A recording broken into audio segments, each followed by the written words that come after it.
Assalamualaikum warahmatullahi wabarakatuh. Selamat pagi pemirsa, selamat datang di channel Agus Susanto, channelnya Orang Pertanian. Pemirsa, kali ini saya akan menjawab pertanyaan dari Bapak Ibu netizen yang telah mengirimkan foto-fotonya maupun videonya. Jadi pada eh, kesempatan kali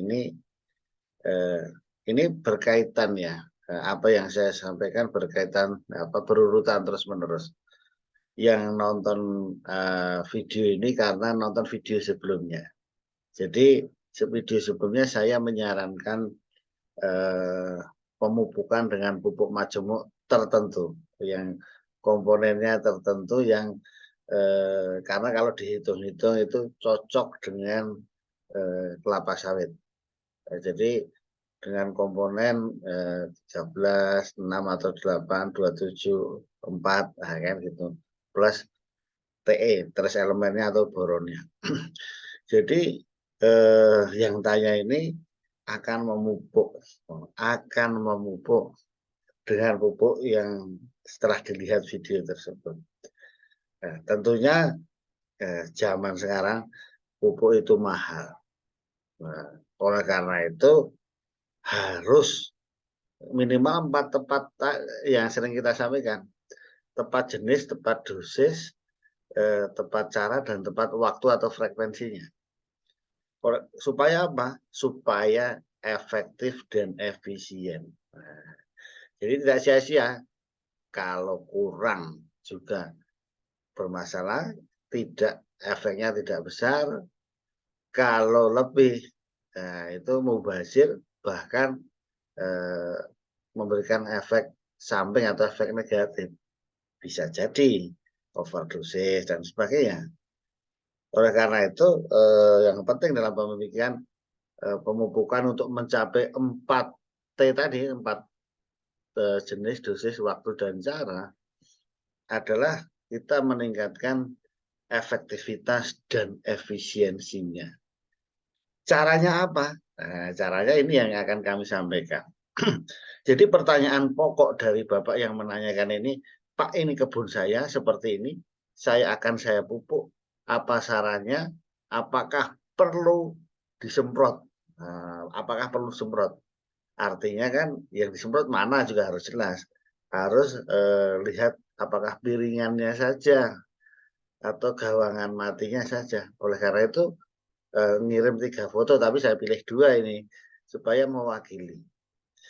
Jadi kalau kondisinya seperti ini, terutama yang paling ujung sana ya, itu kan piringannya tidak bersih. Nah, itu dalam memupuk untuk mencapai 4T tadi jadi sulit. Oleh karena itu harus dibersihkan. Nah, atau dibikin piringannya yang rapi, yang bersih. Caranya apa? Ya kalau sempat, kalau lebih bagus secara mekanik manual dibersihkan. Ya, jangan selalu menggunakan herbisida kimia gitu. Kalau sempat ya, kalau apa ya itu lebih bagus karena akan ramah lingkungan. Oke, jadi saran pertama piringannya harus dibersihkan. Nah, ini kondisi lahannya harus disiapkan, harus dibersih. Nah, sebelum dilakukan pemupukan. Kenapa? Nah, ini penting. Kenapa? Karena sudah pupuknya mahal nanti tidak bisa tepat. Kenapa terjadi persaingan? Bapak mau mupuk kelapa sawit atau mupuk gulma, kan begitu. Sia-sia. Nah, yang ngasih makan gulma ya subur nanti gulmanya, kan gitu. Oleh karena itu ini sangat penting. Nah, pertama, silahkan Bapak bersihkan piringannya dengan manual, mekanik, ataupun kalau terpaksa ya dengan kemis, dengan kimia. Ya, itu yang poin pertamanya. Nah, nanti kita bahas secara teorinya ya yang ke belakang. Yang kedua, untuk di belakang saya persis ini, di belakang di gawangan mati itu tidak perlu dibersihkan. Karena ini masih saya lihat gulma-gulma lunak saja kan gitu. Karena ini justru bagus untuk menjaga kelembapan itu tadi. supaya mencapai tepat itu juga gawangan mati diperhatikan. Yang penting jangan anakan kayu, jangan gulma keras yang muncul, ya kan. Nah, kemudian saran berikutnya, ini yang ketiga ya. Kedua ini tadi di masalah gulma di gawangan mati. Berikutnya adalah ini tolong, ini tanah kering ya tanahnya, ini tolong dikasih apa namanya, bahan organik. Bahan organik itu apa saja? Tangkos boleh, kotoran hewan boleh, pupuk hijau-hijauan juga boleh. Nah, ini saran ketiga. Supaya apa? Itu mencapai itu semua tadi. Efektivitas dan efisiensi pemupukan saling berkaitan. Nah, pendekatannya banyak. Oke ya, selesailah saran ini. Sekarang kita cerita masalah efektivitas apa namanya? Efektivitas dari eh, pemupukan. Nah, jadi perlu kita tingkatkan supaya kita tidak rugi. Nah, kan gitu. Apa yang perlu kita tingkatkan efisiensinya? Ya, yaitu peningkatan ketepatan memupuk. Nah, yang kedua ini termasuk ini perbaikan kondisi lahan. Nah, kondisi lahannya itu bagaimana? Termasuk gangguan gulma tadi harus disingkirkan, nggak ada gitu.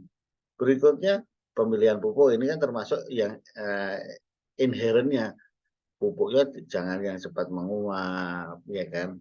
Perbaikannya bagaimana? Antisipasi pupuk palsu. Nah, pupuk yang menggunakan teknologi modern yang misalnya slow release, kemudian ditambah bahan organik tadi yang sering saya sampaikan, semua itu memperbaiki itu semua. Ya, selain yang saran teknis yang tiga di awal tadi, nah itu sangat penting untuk kita meningkatkan apa namanya efektivitas dan kondisinya. Jadi peningkatannya melalui apa? Satu kondisi lahan. Nah, kondisi lahannya itu tadi yang paling umum adalah bebas gulma bersih. Kemudian kalau daerahnya kurang belum ada tapak kuda dikasih tapak kuda apa dipersiapkan. Kedua ya persiapan dari segi pupuknya, pemilihan pupuknya yang seroliris, yang kualitasnya baik, tidak palsu dan sebagainya.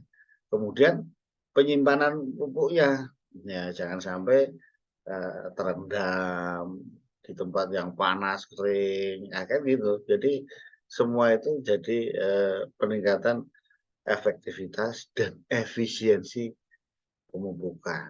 Nah, nanti kapan-kapan kita bahas kehilangan pupuk itu sumbernya dari mana saja gitu.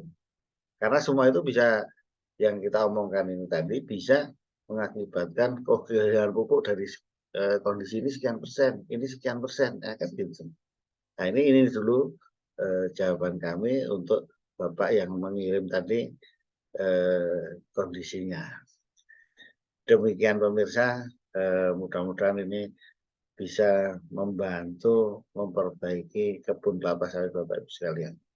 Terima kasih atas perhatiannya. Assalamualaikum warahmatullahi wabarakatuh.